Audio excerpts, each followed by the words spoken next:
Fairground Ghosts. Chapter 1. Return. Clara Moreau stepped off the train in Arles with her suitcase in one hand and a folder of documents in the other. The air was warm and dry, and the sun hung low over the rooftops. She had visited many towns across France in her work, but Arles felt different. It was quiet, almost too quiet, as if the streets were holding their breath. Clara was a restorer of old buildings, someone who spent her days studying stone, wood, and forgotten corners of history. She was used to silence, used to dust, and used to stories that had been buried for years. She was 36, calm by nature, and preferred facts over feelings. Her job was to bring structure back to places that had lost it. She didn't chase mystery. She chased detail. This time, her assignment was unusual. She had been asked to inspect an old fairground on the edge of town. It had been closed for decades after a fire that destroyed most of the structures. The report said the fire had started in the main tent, possibly from faulty wiring. No one had rebuilt it. No one had touched it. The city wanted to know if the land could be used again, and Clara was the one to decide. She didn't expect anything strange. She expected broken beams, rusted metal, and cracked pavement. But when she arrived at the site, she felt something she couldn't explain. The fairground was surrounded by a low fence, half covered in ivy. The entrance gate was still standing, though the paint had peeled away. Inside, the ground was covered in dust and dry leaves. Clara walked slowly, taking notes, marking areas that needed attention. She saw the remains of a carousel, its horses frozen in place, their colors faded. She saw the outline of old booths, the kind that once sold candy and tickets. Everything was quiet. But the silence felt heavy, like it was watching her. As she moved deeper into the fairground, she noticed something strange. There were footprints in the dust.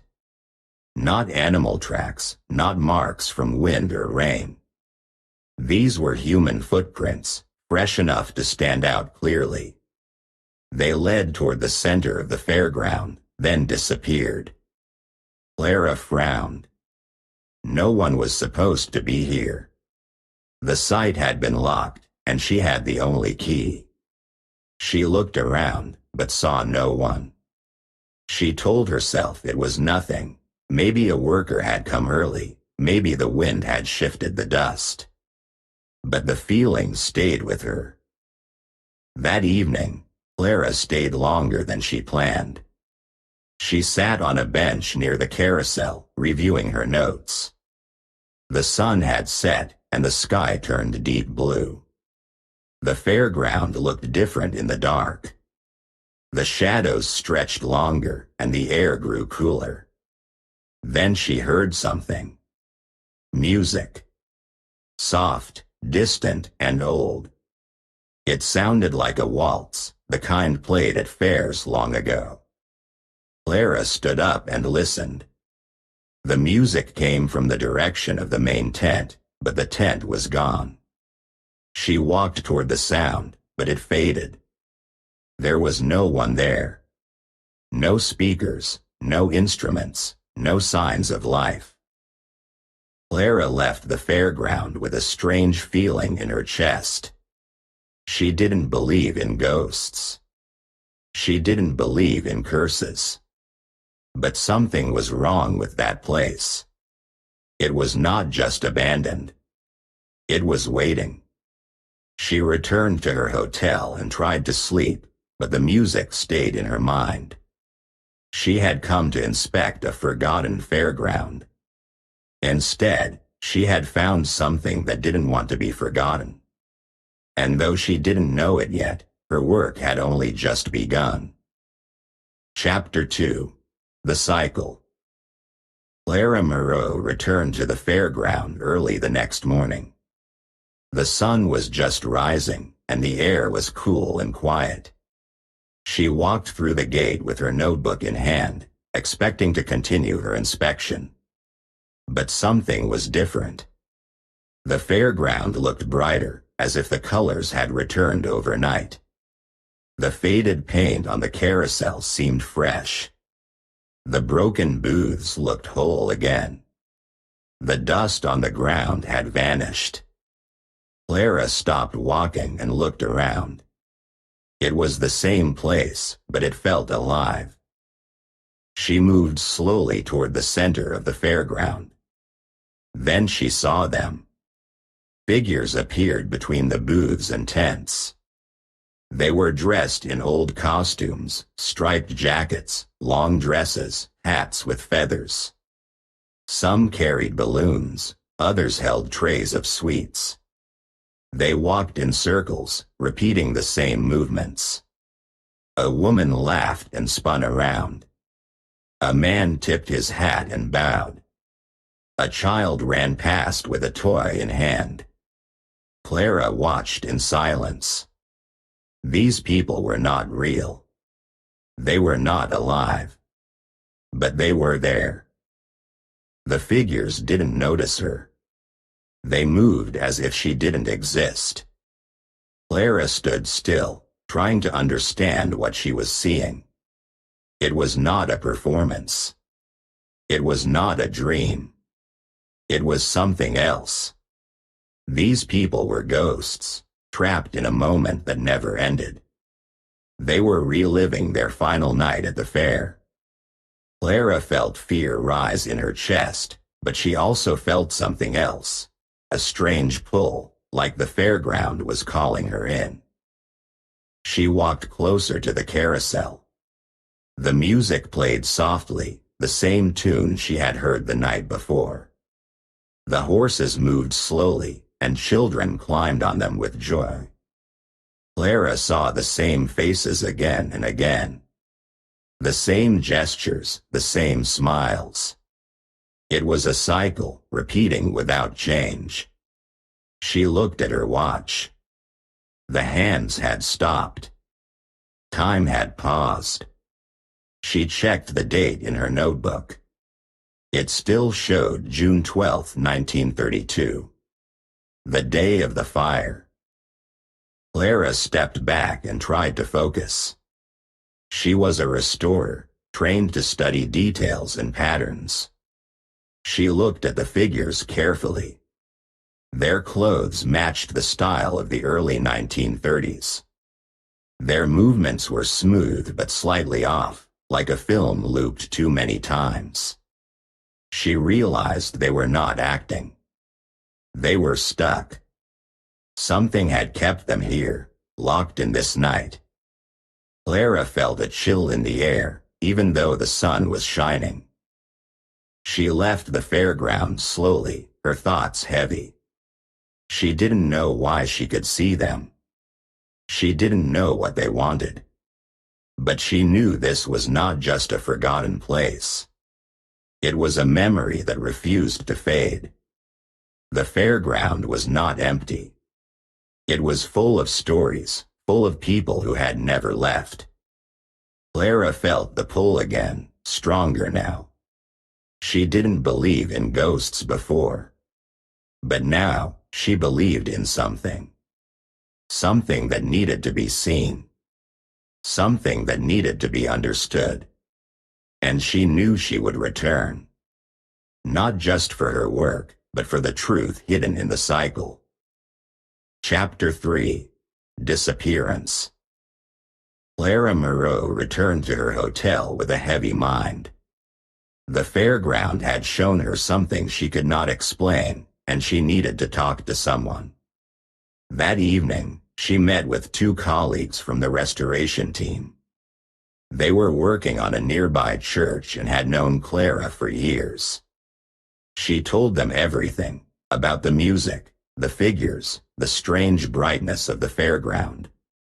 She described the costumes, the repeated movements, and the feeling that time had stopped. But her words sounded strange, even to her. Her colleagues listened politely, then smiled and said she was probably tired. They reminded her that old places often played tricks on the senses. Clara nodded, but inside she knew what she had seen. The next morning, she returned to the fairground alone. The sky was cloudy, and the wind was stronger than before. As she walked through the gate, she felt the same shift in the air. The fairground looked alive again. The colors were brighter, the sounds clearer. The figures were back, moving in their endless loop.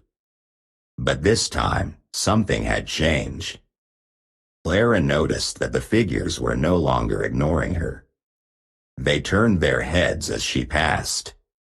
Their eyes followed her. Their faces showed emotion, sadness, confusion, even fear. One man stood near the carousel. He wore a dark suit and a red bow tie. His face was pale, and his eyes were deep and tired. He stared directly at Clara. His mouth didn't move, but his expression spoke of pain. Clara stopped walking. She felt something inside her shift. The man didn't blink. He didn't look away. Clara felt her breath slow. She looked down at her watch. The hands had stopped again. She opened her notebook. The date was still June 12, 1932. It was as if the fairground had pulled her into its memory. Clara tried to step back, but her legs felt heavy. The air around her grew thick, and the sounds of the fair became louder. She heard laughter, music, and the crackle of fire. She saw flashes of movement, people running, smoke rising, lights flickering. The fairground was showing her its final night.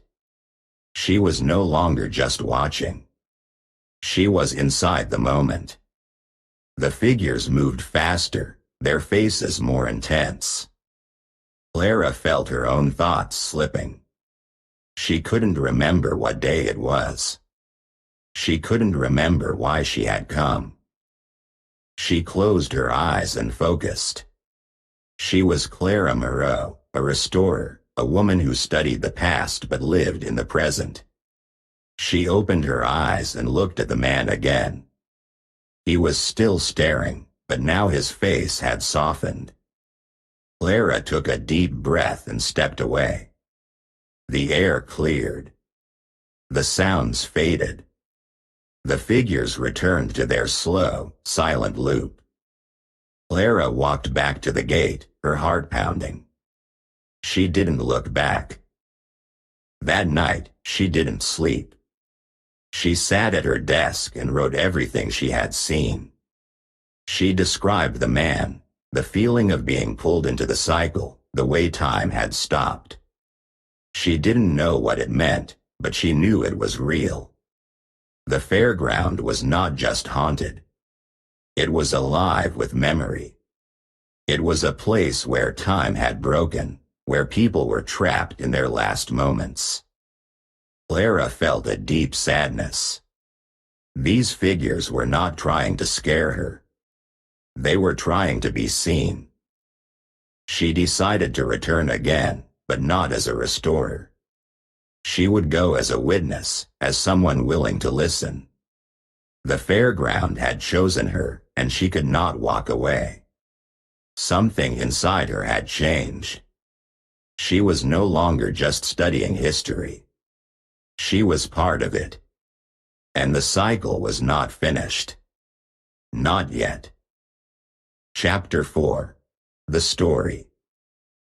Clara Moreau spent the morning in the city archive, a quiet stone building near the river.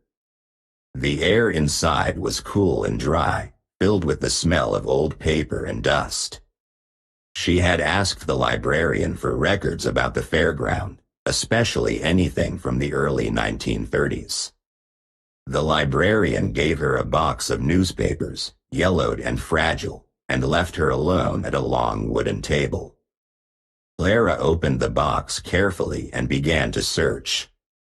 She turned each page slowly, reading headlines, looking at photos, and searching for clues. After an hour, she found what she was looking for. One newspaper, dated June 14, 1932, had a front-page story about a fire at the Fairground. The headline was bold and tragic. The article described how a short circuit had started a fire in the main tent during a performance. The flames spread quickly, and many people were trapped inside. The fire killed dozens, including performers, workers, and visitors. Clara read the names listed in the article. Some were marked as missing, others confirmed dead. Her hands trembled slightly as she turned the page. There was a photograph printed beside the article. It showed a group of performers standing in front of the carousel. Clara leaned closer. One of the faces was familiar. It was the man who had looked at her in the Fairground, the one with the red bow tie and the sad eyes. His name was listed below the photo: Etienne Rousseau, a magician and entertainer. Clara felt a chill move through her. She had seen his face in the Fairground, not in a photo, but in motion.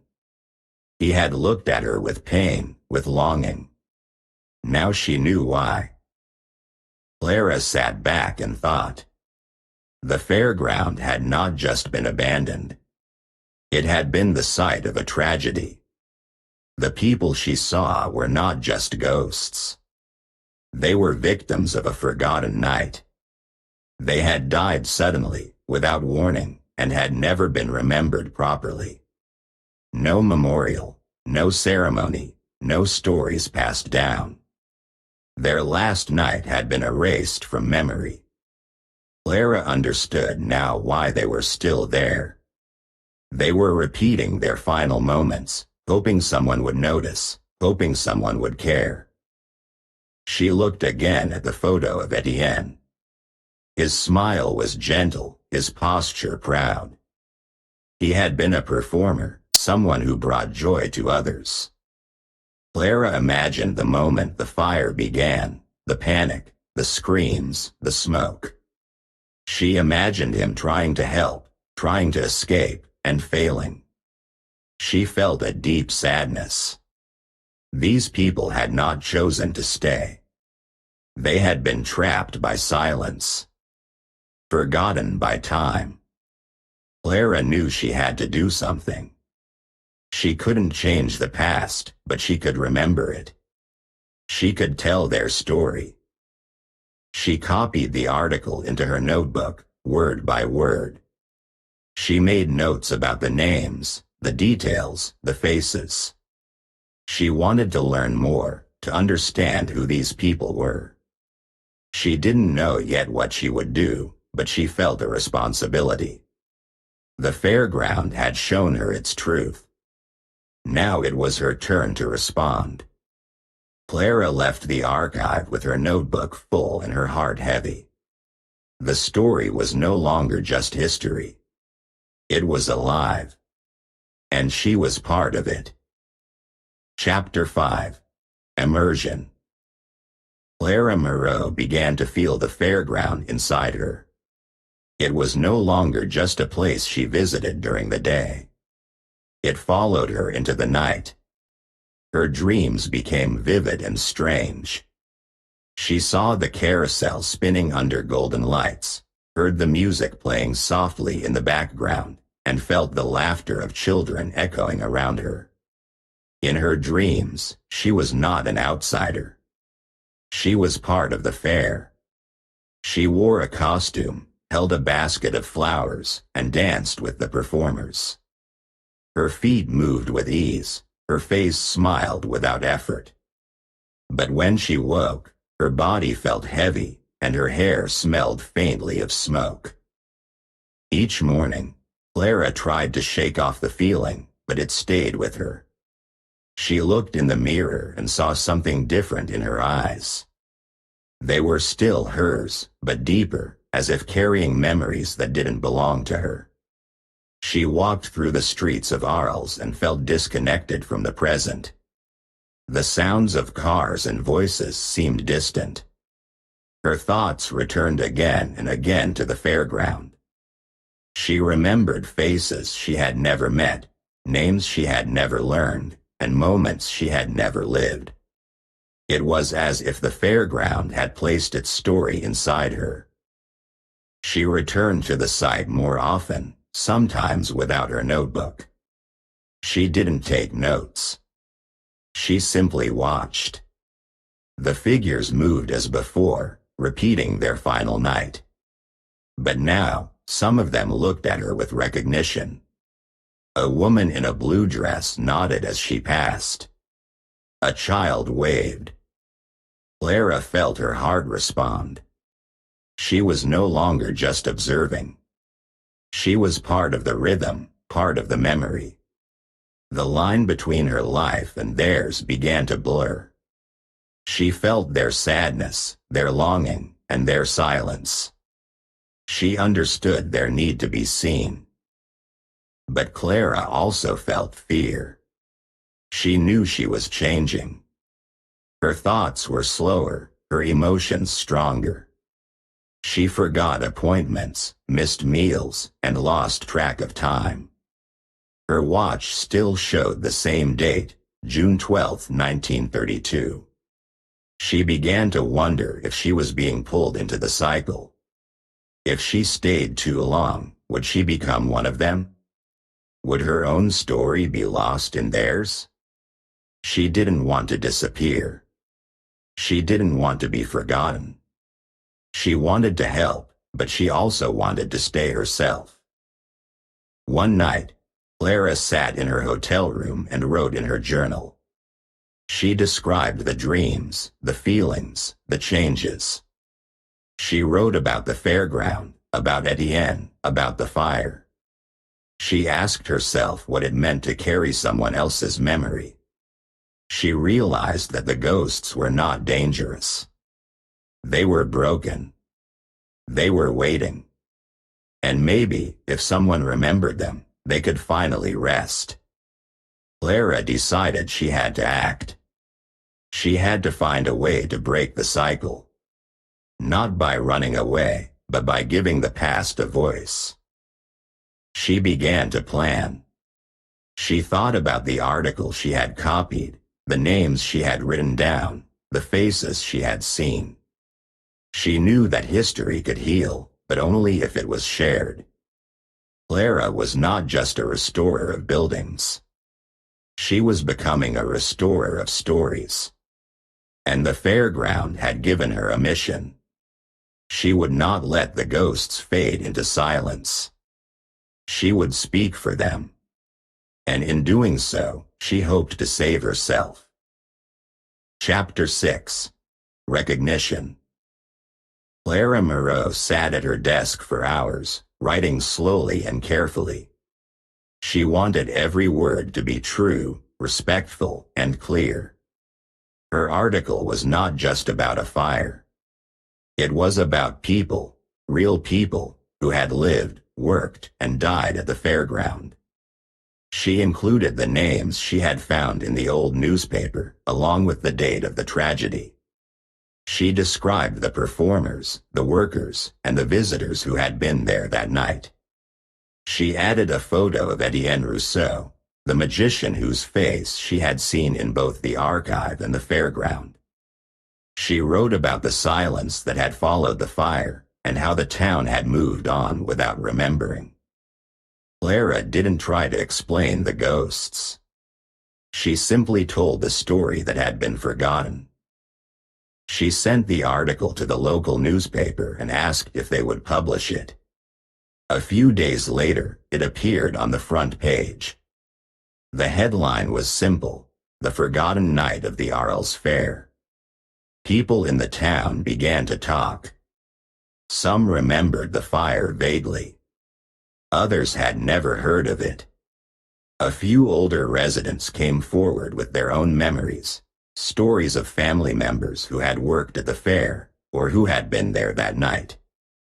Clara listened to them all.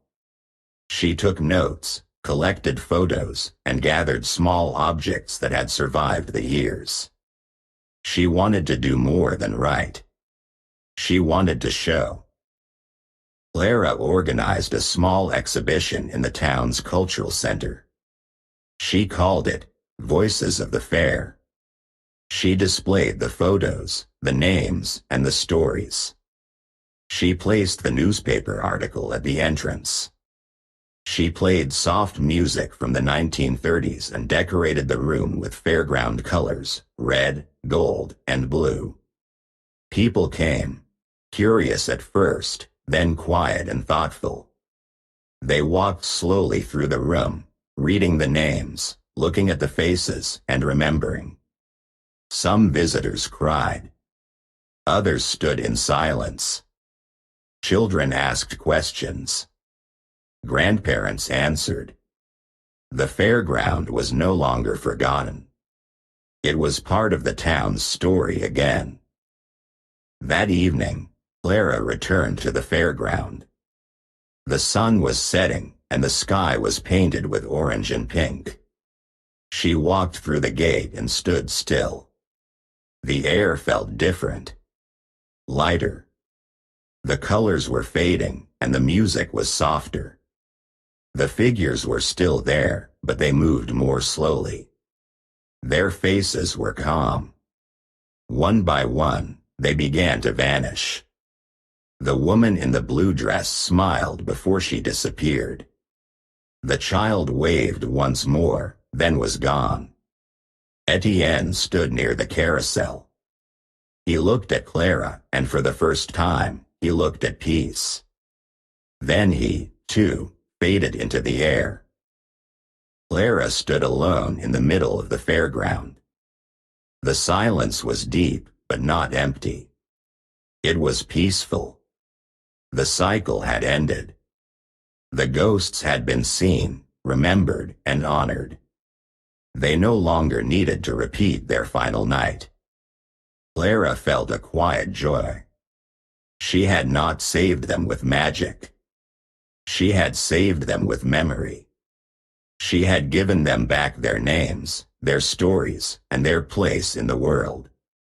And in doing so, she had saved herself from being lost in their silence. She turned and walked away, knowing that the fairground would never be the same, and neither would she. Chapter 7. Release. Clara Moreau returned to the fairground one last time. The morning was quiet, and the sky was soft with early light. She walked slowly through the gate, her steps calm and steady. The air felt different now. It was no longer heavy or cold. There was no music, no movement, no strange glow. The fairground was still. But it was not empty.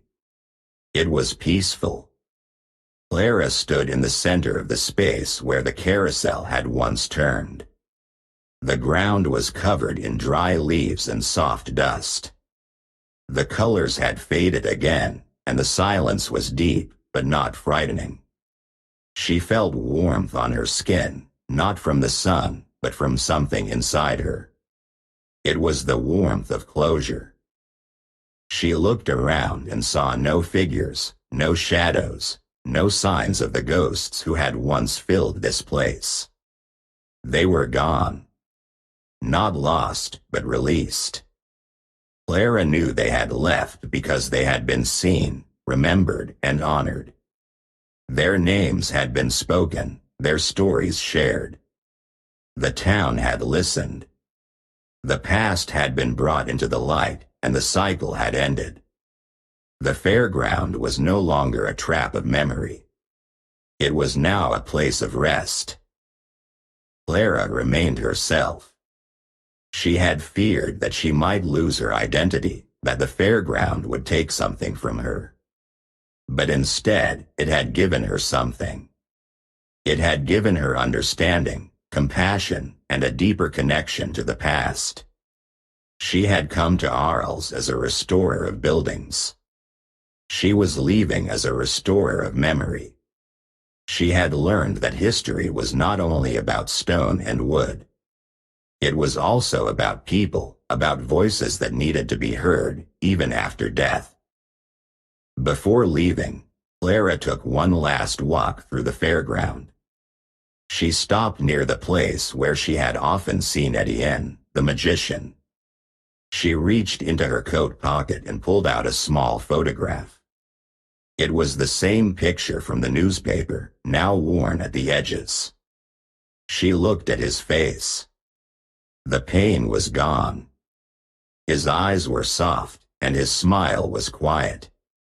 He looked not like a ghost, but like a man who had finally found peace. Clara held the photo for a moment, then placed it gently on the ground. She whispered a silent goodbye and turned to leave. As she walked away, she didn't feel sadness. She felt light. The fairground no longer called to her. It had told its story. It had been heard. Clara left Arles a few days later, returning to her work in other towns. But she carried the memory with her. She kept a copy of the photo in her journal, not as a reminder of fear, but as a symbol of hope. She knew that sometimes the past needed more than repair. It needed recognition. And sometimes the most broken places held the most important truths. Moral: sometimes souls stay because they're forgotten. Memory is the key to release. And if we are ready to listen, we can bring peace to those trapped between worlds. Clara had listened. And in doing so, she had helped them move on, and found her own way forward too. Thank you for your attention. If you like the story, please like and subscribe. It motivates us to make new videos and helps us promote the channel. Thank you.